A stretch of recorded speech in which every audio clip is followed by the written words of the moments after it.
Amber Allen Publishing presents The Four Agreements, a practical guide to personal freedom, written by Don Miguel Ruiz and read by Peter Coyote.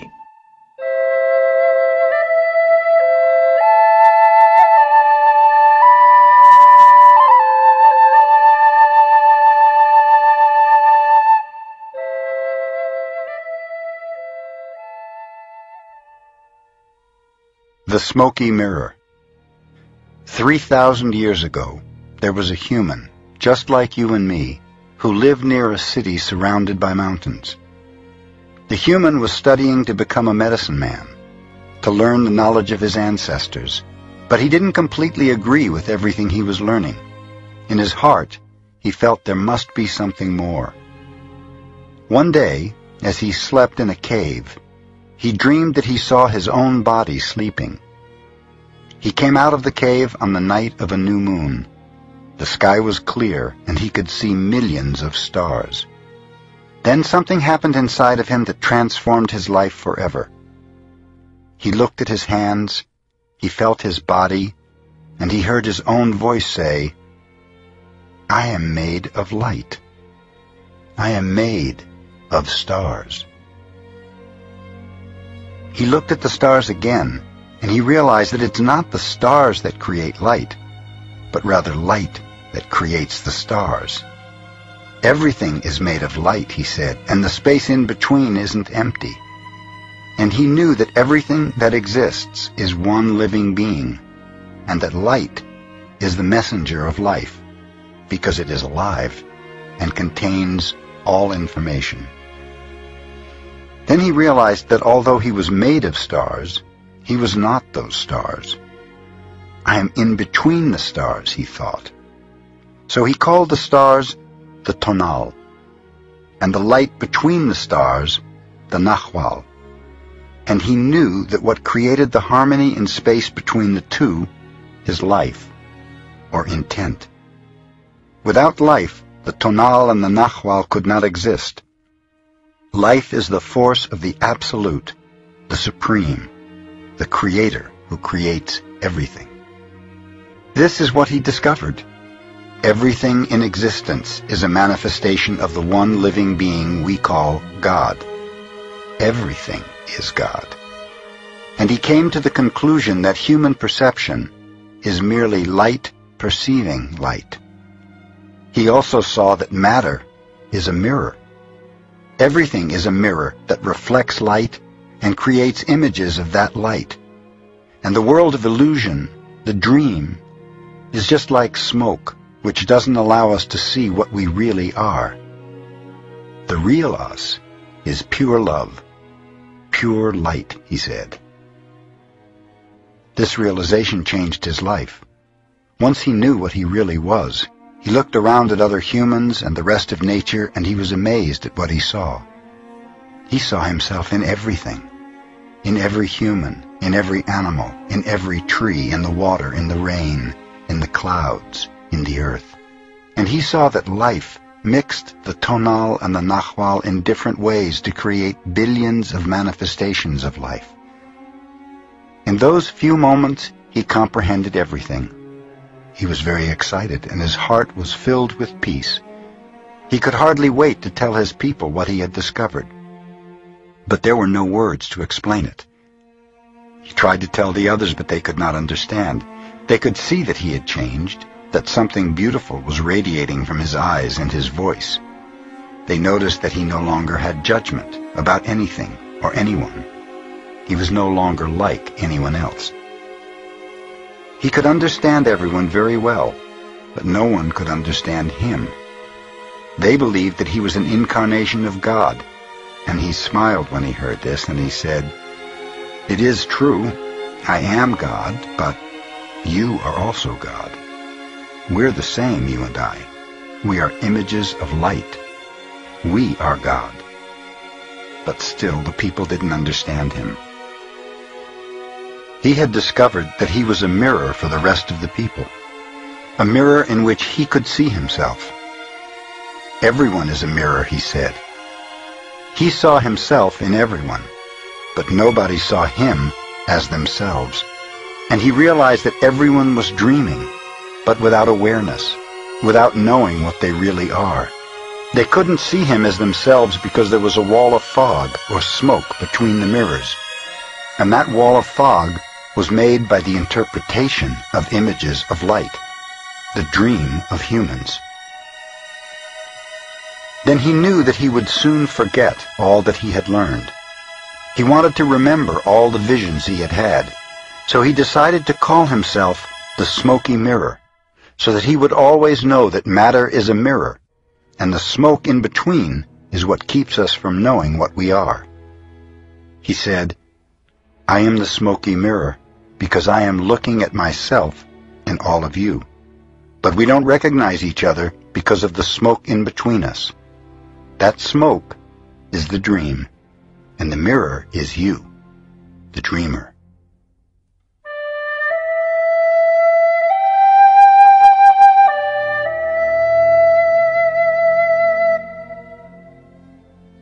Domestication and the dream of the planet. What you are seeing and hearing right now is nothing but a dream. You're dreaming right now in this moment. You're dreaming with the brain awake. Dreaming is the main function of the mind, and the mind dreams 24 hours a day. It dreams when the brain is awake, and it also dreams when the brain is asleep. The difference is that when the brain is awake, there is a material frame that makes us perceive things in a linear way. When we go to sleep, we do not have the frame, and the dream has the tendency to change constantly.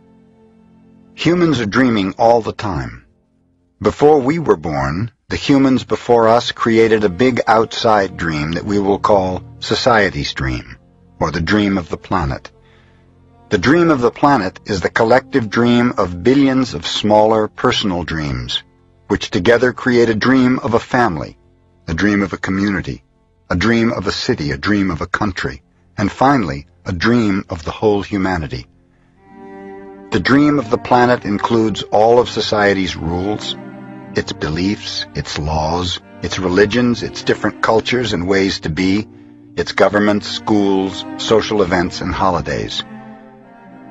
We are born with the capacity to learn how to dream, and the humans who lived before us teach us how to dream the way society dreams. The outside dream has so many rules that when a new human is born, we hook the child's attention and introduce these rules into his or her mind. The outside dream uses mom and dad, the schools, and religion to teach us how to dream. Attention is the ability we have to discriminate and to focus only on that which we want to perceive. We can perceive millions of things simultaneously, but using our attention, we can hold whatever we want to perceive in the foreground of our mind. The adults around us hooked our attention and put information into our minds through repetition. That is the way we learned everything we know. By using our attention, we learned a whole reality, a whole dream. We learned how to behave in society, what to believe and what not to believe, what is acceptable and what is not acceptable, what is good and what is bad, what is beautiful and what is ugly, what is right and what is wrong. It was all there already, all that knowledge, all those rules and concepts about how to behave in the world. When you were in school, you sat in a little chair and put your attention on what the teacher was teaching you. When you went to church, you put your attention on what the priest or minister was telling you. It is the same dynamic with mom and dad, brothers and sisters. They were all trying to hook your attention. We also learn to hook the attention of other humans, and we develop a need for attention which can become very competitive. Children compete for the attention of their parents, their teachers, their friends. Look at me, look what I'm doing. Hey, I'm here. The need for attention becomes very strong and continues into adulthood. The outside dream hooks our attention and teaches us what to believe, beginning with the language that we speak. Language is the code for understanding and communication between humans. Every letter, every word in each language is an agreement. Once we understand the code, our attention is hooked, and the energy is transferred from one person to another. It was not your choice to speak English. You didn't choose your religion or your moral values. They were already there before you were born. We never had the opportunity to choose what to believe or what not to believe. We never chose even the smallest of these agreements. We didn't even choose our own name. As children, we didn't have the opportunity to choose our beliefs, but we agreed with the information that was passed to us from the dream of the planet via other humans. The only way to store information is by agreement. The outside dream may hook our attention, but if we don't agree, we don't store that information. As soon as we agree, we believe it, and this is called faith. To have faith is to believe unconditionally. That's how we learn as children. Children believe everything adults say. We agree with them, and our faith is so strong that the belief system controls our whole dream of life. We didn't choose these beliefs, and we may have rebelled against them, but we were not strong enough to win the rebellion. The result is surrender to the beliefs with our agreement. I call this process the domestication of humans, and through this domestication, we learn how to live and how to dream. In human domestication, the information from the outside dream is conveyed to the inside dream, creating our whole belief system. First, the child is taught the names of things: mom, dad, milk, bottle. Day by day, at home, at school, at church, and from television, we are told how to live, what kind of behavior is acceptable. The outside dream teaches us how to be a human. We have a whole concept of what a woman is and what a man is, and we also learn to judge. We judge ourselves, we judge other people, we judge the neighbors. Children are domesticated the same way that we domesticate a dog, a cat, or any other animal. In order to teach a dog, we punish the dog, and we give it rewards. We train our children whom we love so much the same way that we train any domesticated animal, with a system of punishment and reward. We're told, "You're a good boy," or "You're a good girl," when we do what mom and dad want us to do. When we don't, we are a bad girl or a bad boy. When we went against the rules, we were punished. When we went along with the rules, we got a reward. We were punished many times a day, and we were also rewarded many times a day. Soon we became afraid of being punished, and also afraid of not receiving the reward. The reward is the attention that we got from our parents or from other people like siblings, teachers, and friends. We soon develop a need to hook other people's attention in order to get the reward. The reward feels good, and we keep doing what others want us to do in order to get the reward. With that fear of being punished and that fear of not getting the reward, we start pretending to be what we are not, just to please others, just to be good enough for someone else. We try to please mom and dad, we try to please the teachers at school, we try to please the church, and so we start acting. We pretend to be what we are not because we are afraid of being rejected. The fear of being rejected becomes the fear of not being good enough. Eventually, we become someone that we are not. We become a copy of mama's beliefs, daddy's beliefs, society's beliefs, and religion's beliefs. All our normal tendencies are lost in the process of domestication. And when we're old enough for our mind to understand, we learn the word no. The adults say, "Don't do this and don't do that." We rebel and say no, because we are defending our freedom. We want to be ourselves, but we are very little, and the adults are big and strong. After a certain time, we are afraid because we know that every time we do something wrong, we're going to be punished. The domestication is so strong that at a certain point in our life, we no longer need anyone to domesticate us. We don't need mom or dad, the school, or the church to domesticate us. We're so well trained that we are our own domesticator. We are an auto-domesticated animal. We can now domesticate ourselves according to the same belief system we were given and using the same system of punishment and reward. We punish ourselves when we don't follow the rules according to our belief system. We reward ourselves when we are the good boy or the good girl. Just as the government has a book of laws that rule the society's dream, our belief system is the book of laws that rules our mind. Without question, whatever is in that book of law is our truth. We base all of our judgments according to the book of law, even if these judgments go against our own inner nature. Even moral laws, like the 10 Commandments, are programmed into our mind in the process of domestication.